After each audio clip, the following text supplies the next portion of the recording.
Estimado amigo, ¿cómo estamos? Vamos a hablar sobre el segundo pleno casatorio civil, ¿no? Todo este acumulado de videos que vamos a tener va a ser respecto de los plenos casatorios civiles.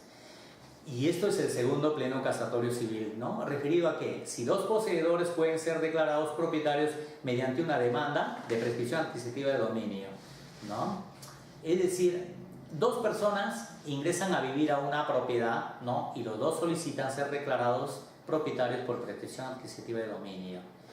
Ojo que la Corte Suprema ya ha visto dos temas, mejor dicho, en dos plenos casatorios civiles ha visto dos casos respecto de la prescripción adquisitiva de dominio, pero no ha resuelto aún una prescripción adquisitiva de dominio como tal, sino solamente un aspecto que lleva consigo la prescripción adquisitiva de dominio, ¿no? Se tiene entendido que un próximo casatorio civil, el 10 o tal vez el 11, creo que se viene a resolver próximamente un tema estrictamente de prescripción adquisitiva de dominio. Y por eso es que al hablar de prescripción adquisitiva de dominio, pues uno encuentra varios aristas de carácter judicial que son, y de carácter jurídico, perdón, que son importantísimos tomarlo en cuenta, ¿no? Hay mucho tema jurídico respecto de la prescripción adquisitiva de dominio. Tanto es así, como vuelvo a decirte, dos plenos casatorios civiles han tratado sobre la prescripción, sobre determinados aspectos de la prescripción, pero no propiamente sobre la prescripción adquisitiva de dominio. Por ejemplo, voy al final de este pleno casatorio civil de manera rápida, ¿no? ¿Qué es lo que resuelve la Corte Suprema? Le dice, bueno, dos personas, como en este caso planteado, no pueden ser declarados propietarios por prescripción adquisitiva de dominio porque no pueden ser declarados poseedores los dos, porque uno de ellos era el papá y la otra era la hija. Es decir, el papá llegó al terreno y luego invitó a la hija, es decir, la hija nunca fue poseedora, el poseedor fue el papá y la hija solamente fue la servidora de la posesión. Por lo tanto, el único que puede pedir prescripción adquisitiva de dominio es el poseedor, pero no el servidor de la posesión. Y en este caso, el papá era el único que podía pedir, ¿no?, la prescripción adquisitiva de dominio. Por lo tanto, no procedió la demanda. Entenderá, así ha terminado. Pero te cuento los pormenores. Pero veamos primero algunos temas propios de la prescripción adquisitiva de dominio. Ustedes saben que la prescripción adquisitiva de dominio tiene varios conceptos. Hoy día hay un concepto tradicional, ¿no?, la del 950 del Código Civil, y un concepto bastante moderno de la prescripción, ¿no? El concepto tradicional de la prescripción refiere por ejemplo, yo soy poseedor y yo como poseedor puedo pedir que me declaren propietario del bien.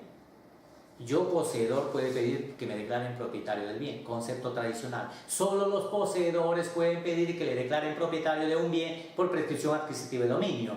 Así está señalado, así está reglamentado. Ese es el concepto de la prescripción adquisitiva de dominio. Por eso es que le vuelvo a repetir, cuando tú presentas en una prescripción como prueba un documento privado de transferencia de propiedad, los jueces bajo este concepto te lo rechazan porque te dicen, ya eres propietario. Si compraste algo, ya eres propietario. Por lo tanto, ya no te puedo declarar propietario nuevamente por prescripción adquisitiva de dominio. Tú solamente tienes que ser poseedor, porque si ya eres propietario, ya no puedes. Concepto tradicional, ¿no? Y entonces cuando te piden el requisito más fundamental, que es el documento que acredita tu adquisición, tu justo título, ¿no?, que es el documento fundamental, dice, en el justo título no sabes ni qué presentar. Presentas compra-venta, te lo rechazan. Y algunos, cuando no presentas compra-venta, te dicen, oye, no has presentado tu justo título, preséntame la compra-venta. ¿Por qué? Porque así es el derecho, ¿no? En el derecho siempre hay dos posiciones y a veces hay tres. Por eso muchos han dicho, el demandante tiene su razón, el demandado tiene su razón, pero esas dos razones no sirven para nada cuando finalmente lo que importa es la razón del juez. Es decir, lo que cree el juez, lo que sabe el juez de acuerdo con su modo y forma de ver el aspecto jurídico de esa teoría, ¿no? Es decir, para el juez está convencido de qué es el justo título. Un juez y el otro juez está convencido de cuál es el justo título. Por lo tanto, va a depender del juez muchas veces para que te diga a ti, oye, esa es la forma como se presenta una demanda de prescripción adquisitiva de dominio. Y el juez se la tiene arraigado tanto así que, oye, si eres propietario, ¿por qué me pides que te declare propietario de nuevo? Tienes que ser solamente poseedor. y entonces en la próxima demanda ya no presentes nada que diga que eres propietario, solamente di que eres poseedor con tus determinados requisitos, ¿no? Y seguramente con una constancia de posesión y te declararán propietario. Pero ese es un concepto tradicional de la prescripción. En cambio, el concepto moderno de la prescripción, y es que el que puede prescribir no solamente es el poseedor, sino también el propietario. Y este concepto moderno, ¿no?, lo señalan muchos jueces incluso, ¿no?, en virtud del cual la prescripción adquisitiva en realidad es un proceso de saneamiento de propiedad. Es decir, no es simplemente que te declare el propietario, porque se entiende que en la prescripción adquisitiva de dominio tú ya eres propietario. ¿Por qué? Porque tienes el animus domini, ¿no?, es decir, el ánimo de dominio, el ánimo de ser propietario, y te comportas como tal, porque por lo tanto ya eres propietario, bajo el concepto de mucha doctrina. Por lo tanto, lo único que hace el Estado es declararte como tal, ¿no? Es decir, la forma nomás. Por eso es que es una adquisición originaria del bien, porque solo te declara. Pero en cambio esto de la adquisición originaria del bien, ¿no?, choca con el concepto moderno, porque ya no es simplemente originaria, porque también es derivada. ¿Por qué? Porque te han vendido la propiedad. Y lo único que estás haciendo con la prescripción es sanear tu predio. ¿Por qué? Porque con el documento que tienes no lo puedes inscribir al registro. ¿Para qué entonces inicias un proceso para que tengas título si no lo vas a inscribir? La parte fundamental, la parte final del derecho civil es que tú finalmente termines inscribiendo tu propiedad en el registro público. Porque para eso inicias la prescripción. Porque si vas a iniciar la prescripción para que guardes tu sentencia bajo el colchón, no tiene sentido. Porque si compras una propiedad, pero te dan tu escritura pública, no la inscribes en el registro y en cambio lo guardas bajo tu colchón, no te sirve. ¿Cuál es el sentido de ser propietario si no lo quieres asegurar en un sistema jurídico que por el momento es lo más importante que tenemos, ¿no? Entonces todo va dirigido a que se inscribe en el registro público. Por tanto, tú puedes prescribir bajo este concepto, y lo que entiende el juez es que la prescripción adquisitiva de dominio en realidad es un proceso para sanear la propiedad, para sanear la posesión, y de forma originaria o derivada haya sido la consecuencia de la adquisición del bien, finalmente lo que el Estado hace es declararte propietario en ese procedimiento. Por eso es que hoy día se entiende que si la prescripción está bien llevada, lo que tiene que hacer el juez es declararte propietario como tal. Porque ¿para qué sirve un documento privado? No para mucho. Tal vez para acreditar tu propiedad, porque no es obligatorio inscribir, es cierto, pero no es muy seguro, ¿no? Por lo tanto, si no es muy seguro, lo que tú vas a hacer es que te declaren propietario por prescripción adquisitiva de dominio, ¿no? Por eso vuelvo a repetir, no vamos a hablar de los requisitos de la prescripción, solamente el pleno casatorio habla de un aspecto de la prescripción, que es quién es considerado propietario, poseedor, y quién no es poseedor para solicitar prescripción. Eso es lo único que ha resuelto la Corte Suprema, no ha resuelto más, ¿no? Entonces conocemos nosotros la prescripción como concepto tradicional y como concepto moderno. ¿Puedes iniciar entonces tú siendo poseedor un trámite de prescripción? Sí. ¿Puedes iniciar siendo propietario? Sí. Claro, si tienes una escritura pública que tiene más de 5 años, la propiedad ya no está inscrita en el registro público, y pides prescripción y con eso lo inmatriculas por primera vez y ya está. Claro, ¿la propiedad puede estar inscrita en el registro público? Sí. Claro, hoy día no estamos hablando de prescripción, otro rato vamos a hablar de prescripción largo y tendido, pero lo que te quiero decir es que puedes iniciar este proceso de prescripción contra el derecho registral, dice a tábulas o contra tábulas, es decir, puedes prescribir con predios no inscritos y también con predios inscritos, ¿no? Y para eso ya tendrás que demandarle al propietario y etcétera, pero el tema está de que puedes ser propietario como puedes ser poseedor, y puedes iniciar el proceso de prescripción adquisitiva de dominio sin ningún inconveniente, y seguramente estarás admitido por el juez correspondiente. Ahora, ¿qué es lo que el pleno casatorio va resolviendo en este caso, ¿no? Vuelvo a repetir el tema del pleno. Si dos poseedores pueden ser declarados propietarios mediante una demanda de prescripción adquisitiva de dominio. ¿Y qué es lo que dice el pleno casatorio? Dice que sí. O sea, dos personas sí pueden ser declarados propietarios por prescripción adquisitiva de dominio, dos poseedores. Si dos personas, dos hermanos, qué sé yo, dos personas diferentes, no vienen a prescribir, ¿no? A sentarse en una posesión y los dos más están posesionando y por lo tanto son poseedores. En cambio, en este caso, el que llegó a la propiedad fue el papá y luego le invitó a la hija. Por lo tanto, la hija solamente se sirvió de la posesión del papá, pero en su momento pidieron los dos que le declaren propietario. El error fue que se pida así. Debieron solamente haberle pedido del papá. Y luego, si el papá quería, ya lo saneaba una propiedad a favor de la hija a través de cesión de derechos o lo que fuera, ya todos los contratos nominados típicos que existen en el Código Civil los hubiera utilizado sin ningún inconveniente y no se hubiese tumbado todo el proceso en el Pleno Casatorio Civil conforme se ha resuelto, ¿no?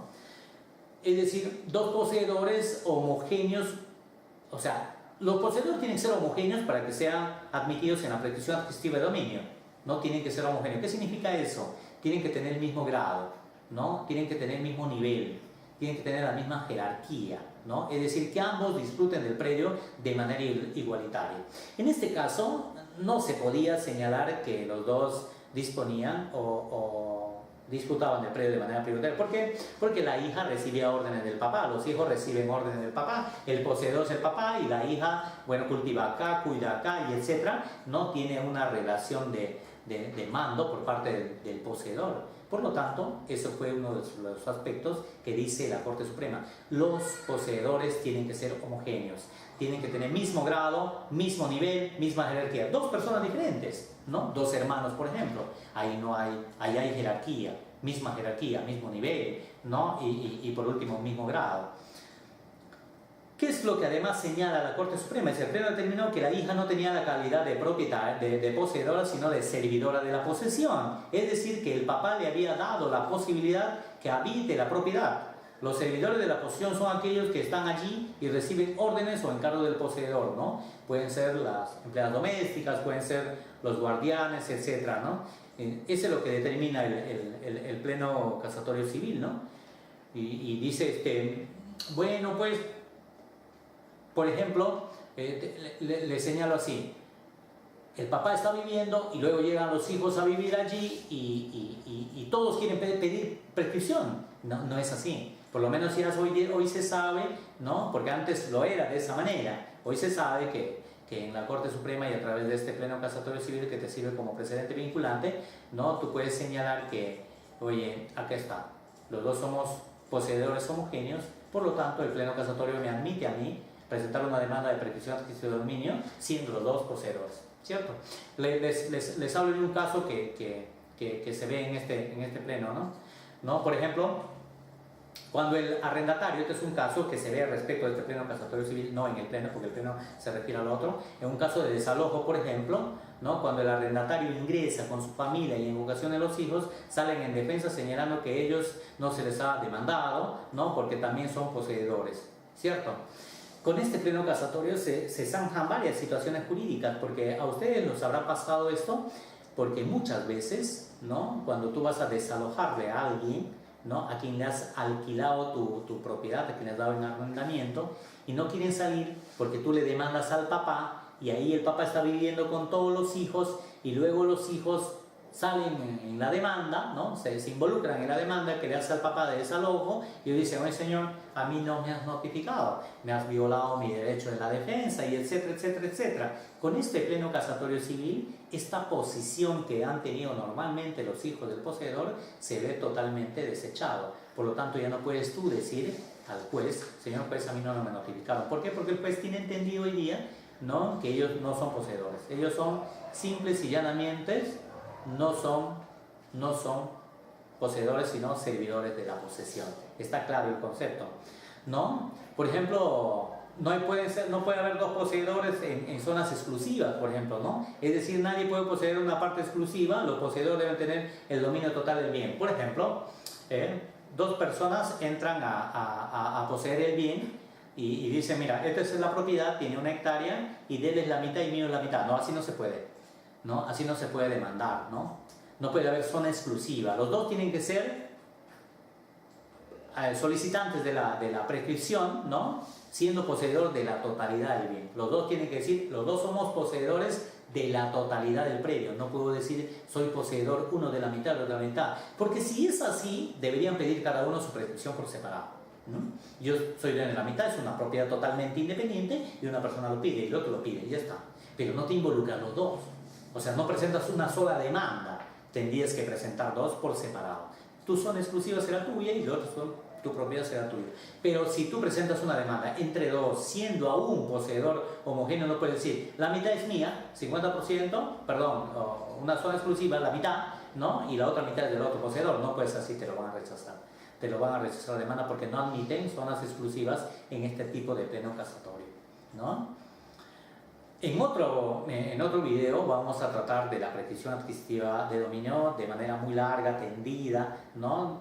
De tal forma que podamos entender esta figura jurídica que es fundamental en nuestro sistema jurídico. La prescripción adquisitiva de dominio, juntos con algunos otros procesos, son de lo más normal en nuestra patria, son de lo más recurrente y muchas veces han sido interpretados de tanta forma que hoy se ha vuelto rico en temas conceptuales la prescripción adquisitiva de dominio. Amigos, vamos a regresar en el próximo video con el tercer pleno casatorio civil. Muchas gracias.